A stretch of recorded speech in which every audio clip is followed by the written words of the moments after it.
Silakan Yang Berhormat Yang Besar. Terima kasih Datuk Yang di-Pertua. Terima kasih Yang Berhormat Menteri atas jawapan. Pertamanya saya ucapkan terima kasih kerana memberi jawapan yang agak terperinci. Cumanya angka-angka yang disebutkan tadi nampak macam bagus, 58,000. Tetapi kalau kita nak bandingkan dengan jumlah syarikat yang ada di Malaysia ini kan jauh bezanya. Not even 10% pun, sebab kita ada yang berdaftar pun more than 1 million.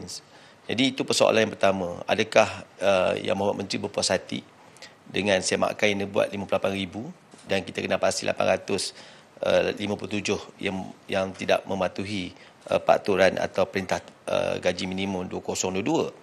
Yang keduanya, Yang Berhormat, inflasi meningkat dan kita tahu ini membebankan rakyat. Tetapi syarikat-syarikat ni Yang Berhormat Menteri suka mengambil kesempatan.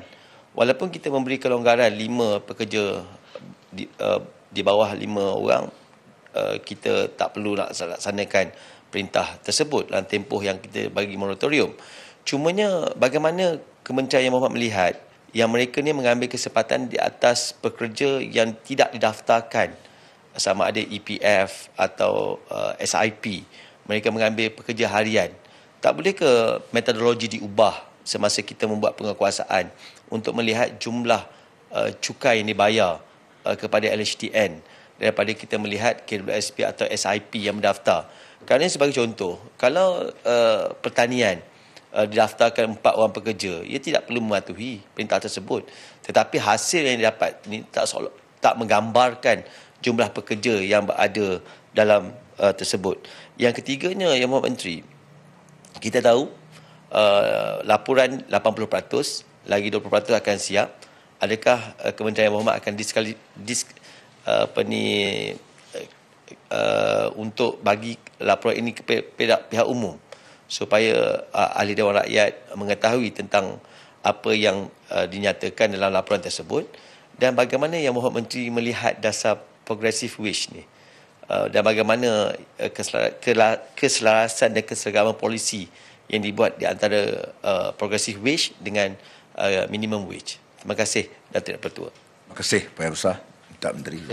Tuan Yang di-Pertua, terima kasih Yang Berhormat Pak Yang Besar. Pertama sekali, berhubung dengan isu sama ada saya rasa puas hati ataupun tidak dengan pencapaian setakat ini dengan pemeriksaan yang telah dibuat terhadap kilang-kilang dan juga kepada majikan-majikan di seluruh negara.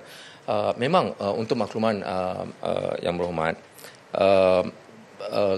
sejak tamatnya pandemik COVID-19 ini, kita mendapati bahawa ramai dari kalangan majikan-majikan merasakan bahawa peningkatan gaji minimum kepada 1,500 ini sangat membebankan, dan mereka merasakan bahawa mereka memerlukan tempoh masa yang lebih panjang untuk kita melaksanakan gaji minimum 1,500 ini.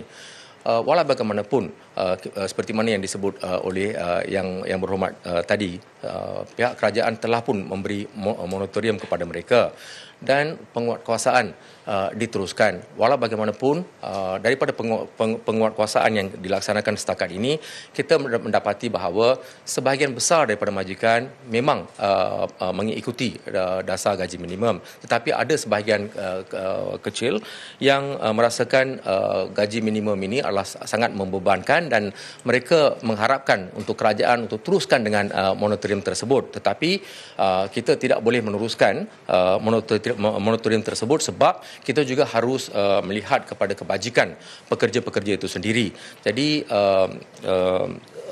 pihak kerajaan akan teruskan dengan usaha-usaha, walaupun kalau nak bercakap terus terang,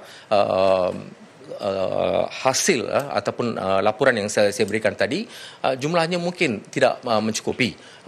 Pemantauan yang lebih kerap harus dilakukan oleh pihak kerajaan untuk kita memastikan supaya semua majikan, tak kira majikan besar ataupun majikan kecil, mereka membayar gaji minimum 1,500 untuk memastikan setiap orang pekerja negara kita dilindungi, terutamanya dengan memperolehi gaji minimum sekurang-kurangnya RM1,500.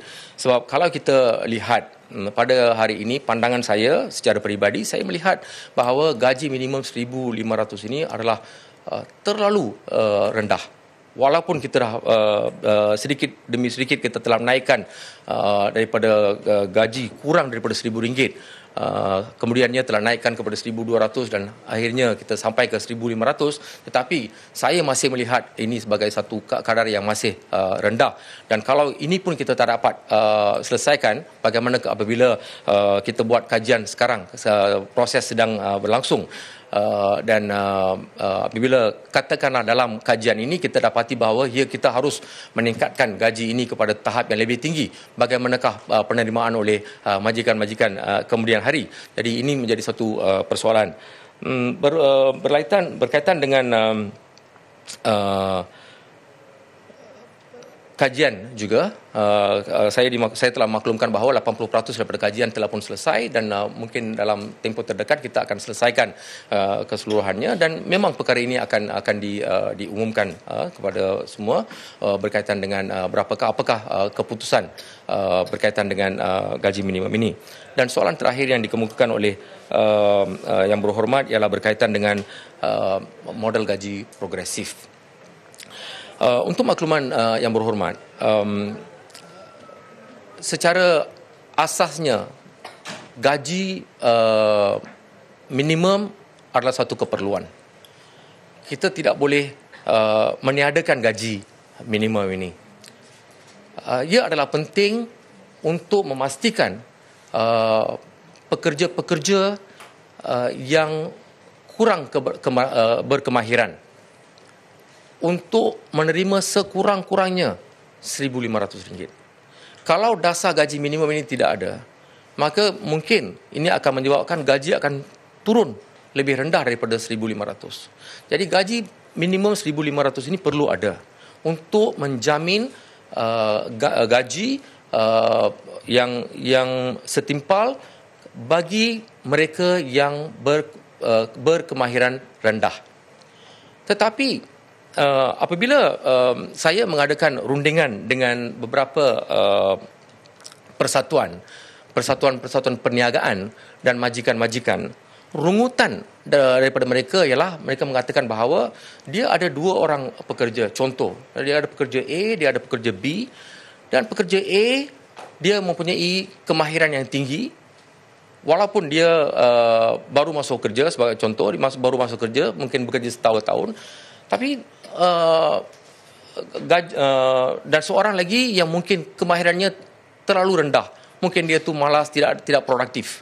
Dan bila kita melaksanakan gaji minimum RM1,500, dia diwajibkan untuk membayar gaji yang sama untuk pekerja A dan untuk pekerja B. So dia rasa, dia bukan kata dia tak mau bayar gaji minimum, tetapi dia rasa sistem ini tidak adil. Dia kata, saya sebagai majikan, bagaimana saya nak bagi RM1,500 untuk seorang yang mempunyai produktiviti yang tinggi dan gaji yang sama untuk bagi seorang yang produktivitinya rendah. Jadi, untuk menyelesaikan masalah ini, maka kita telah melihatkan kepada beberapa model yang sedia ada, model gaji yang sedia ada, dan kita dapati bahawa satu daripada model gaji yang bersesuaian untuk negara kita ialah model gaji progresif, di mana di bawah model gaji progresif ini kita akan memberi pertimbangan yang sewajarnya, ataupun majikan akan memberi pertimbangan sewajarnya kepada seorang pekerja yang mempunyai produktiviti yang lebih tinggi.